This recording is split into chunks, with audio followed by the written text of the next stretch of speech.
Bonjour. Jésus a dit, l'homme ne vivra pas de pain seulement, mais de toute parole qui sort de la bouche de Dieu. C'est pourquoi il me fait plaisir de vous offrir cette capsule vidéo afin de vous présenter la parole de Dieu. La méditation d'aujourd'hui a pour titre À table avec Jésus. Combien il est plaisant et réconfortant de prendre un repas avec des gens que nous aimons. Il est commun de prendre un repas avec nos proches, que ce soit les membres de notre famille ou dans notre cercle d'amis. Lors de tels événements, nous avons le privilège d'apprendre à mieux connaître ceux avec qui nous nous retrouvons autour de la table. C'est l'endroit le plus propice pour faire des confidences, faire des partages, de se réconforter, de s'encourager et bien plus encore. C'est le genre de relation que Jésus désire avoir avec chacun de ses disciples individuellement, et cela d'une manière personnelle, intime. Il est vrai qu'une grande partie de la vie chrétienne se vit en communion avec d'autres croyants. Mais si nous n'avons pas cette intimité avec Jésus, le reste n'est que de la religiosité vide de sens. Dans notre lecture du Nouveau Testament, nous retrouvons à plusieurs reprises Jésus partageant un repas avec d'autres personnes. Nous conviendrons que lors de la multiplication des pains et des poissons, il n'y avait pas grande place pour l'intimité, mais dans les autres passages de la Bible où on relate les repas que Jésus prenait avec des gens, nous retrouvons à plusieurs reprises un témoignage d'intimité et de confiance. C'est l'occasion propice à la confidence. Prendre un repas avec une personne, ce n'est pas seulement que le temps de manger. Un repas, c'est également le temps de profiter de la présence de celui qui nous accompagne. C'est aussi le temps de leur témoigner de petites attentions pour souligner notre appréciation d'une présence appréciée.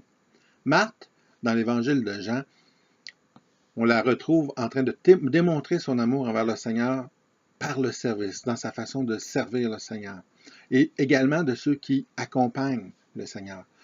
D'un autre côté, Marie démontre son appréciation du Seigneur d'une autre manière par celui de l'adoration, lorsqu'elle a répandu le parfum à ses pieds. C'est ce qu'on voit dans l'Évangile de Jean. Regardons ensemble le témoignage de Jean, qui dit que 6 jours avant la Pâque, Jésus arriva à Béthanie, où était Lazare, qui l'avait ressuscité. Là, on lui offrit un repas. Marthe servait, et Lazare était parmi ceux qui se trouvaient à table avec lui. Marie prit un demi-litre d'un parfum de nard très cher, en versa sur les pieds de Jésus, et lui essuya les pieds avec ses cheveux. La maison fut remplie de l'odeur du parfum. Jean chapitre 12, versets 1 à 3. Ce fut un repas de fête soulignant la présence de l'ami de la famille, de celui qui, une semaine auparavant, venait de ressusciter Lazare, l'homme de la famille. Les gens de Béthanie vécurent une réelle communion avec lui, avec le Seigneur, et cela nous permet, par la même occasion, de voir combien il était disponible, comment il était près de ceux qu'il aime.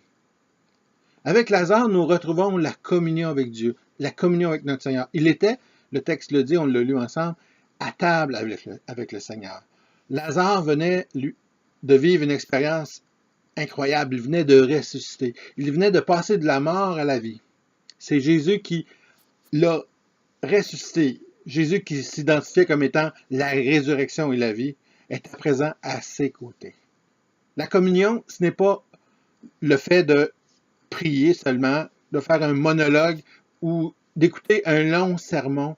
Non, c'est davantage un dialogue entre nous et le Dieu Tout-Puissant.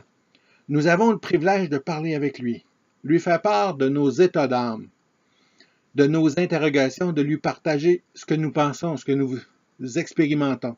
Mais de plus, nous avons la joie de pouvoir l'écouter nous répondre, de nous conseiller, de le voir nous encourager et au besoin même de nous corriger. Jésus nous offre à chacun la possibilité de dialoguer avec lui. Comme Lazare, nous pouvons être à la même table que lui. Dans Jean 21, après la résurrection de Jésus, nous retrouvons les disciples qui, sous l'influence de Pierre, avaient choisi d'aller à la pêche sur la mer de Tibériade. Ils avaient retourné à leur ancienne occupation, celle qu'ils avaient avant leur rencontre avec le Seigneur. Jésus se fit alors voir à eux et les a invités à prendre un repas que lui-même avait préparé sur le feu. Au menu se trouvait du pain et du poisson. Jean a écrit que lorsqu'ils furent descendus à terre, ils virent là des charbons allumés, du poisson dessus et du pain. Jésus leur a dit, « Apportez des poissons que vous venez de prendre. » Ce texte nous démontre que Jésus a choisi un moment précis pour prendre un repas avec ses disciples, ceux qu'il avait choisis. Parce qu'ils venaient chacun de leur côté de faire l'expérience ou de faire la tentative de retourner à leur ancienne vie. Parce qu'ils étaient probablement sans but, puisque Jésus n'était plus sur une base régulière avec eux. Jésus a choisi à ce moment-là de démontrer sa toute-puissance en transformant leur pêche infructueuse en véritable succès. Il leur a démontré qu'il était toujours avec eux et qu'il avait une mission à leur confier. Ce fut à la suite de ce repas que Jésus a pris un temps particulier avec Pierre. On se rappelle que Pierre l'avait renié par 3 fois avant sa crucifixion. Jamais après la résurrection, on a vu Jésus prendre un temps particulier avec Pierre. Pierre était présent à différentes manifestations, à différentes apparitions du Seigneur, mais jamais ils ne s'étaient assis ensemble pour parler, et c'est ce que Jean nous relate ici dans son évangile. Et par 3 fois, on voit Jésus qui lui a demandé à Pierre, « M'aimes-tu? » Et à chaque fois, Pierre a dit au Seigneur qu'il l'aimait, qu'il avait de l'affection pour lui. Et à chacune de ces fois, Jésus a répondu en lui disant de paître son troupeau. De là, tout était finalement en place. Une fois que Pierre a été affermi, relevé, tout était en place pour le commencement de l'œuvre, à partir du jour de la Pentecôte, où la proclamation de l'Évangile a été commencée par les 11. On pourrait croire que l'idée de prendre un véritable repas avec le Seigneur et de jouir de sa présence n'était réservée que pour ceux qui ont vécu à l'époque où il a marché sur cette terre. Cela est faux. On le remarque d'une manière particulière dans la dernière lettre écrite aux 7 églises de l'Apocalypse. Laodicée est décrite comme étant une église tiède que le Seigneur va vomir de sa bouche. Mais par contre, aux membres de cette église, le Seigneur, qui se retrouvent à l'extérieur de l'église, les invite individuellement, chacun d'eux, en leur disant « Si quelqu'un entend ma voix et ouvre la porte, j'entrerai chez lui, je souperai avec lui, et lui avec moi. » Ce que ce texte démontre, c'est que le Seigneur a tout accompli pour que nous puissions être sauvés. La seule chose qui reste à faire est une réponse de notre part. Tous sont appelés. Nous avons l'obligation, par contre, de répondre à cet appel, sinon nous ne pouvons avoir ce privilège. Et même si on est religieux, qu'on pratique une religion, ce n'est pas suffisant. Il faut, comme on le voit, Laodicée va être rejeté par le Seigneur, mais ceux qui répondent à son appel, eux, au contraire, auront le privilège d'avoir une communion, un tête-à-tête avec le Dieu Tout-Puissant pour qu'il n'y ait rien d'impossible. Un repas, un souper où ils vont pouvoir échanger ensemble. Le repas, c'est la démonstration de la proximité avec Dieu, de l'intimité, de la communion que Jésus désire partager avec ses disciples. Cette invitation nous est également adressée à nous aujourd'hui. Est-ce que nous avons accepté son invitation? Lui avons-nous ouvert la porte pour pouvoir souper avec lui? Il nous faut tous vivre cette rencontre intime avec le Seigneur. Luc, dans son évangile, nous raconte la rencontre entre le petit Zachée qui désirait voir Jésus, à tel point qu'il monta dans un arbre, car la foule lui cachait la vue.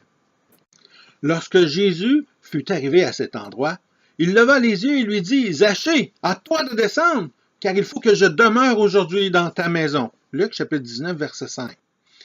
Mettons-nous pour un instant à la place de Zachée. Zachée, c'était un homme de mauvaise vie, un collecteur d'impôts, celui qui collectait les droits de passage sur les marchandises.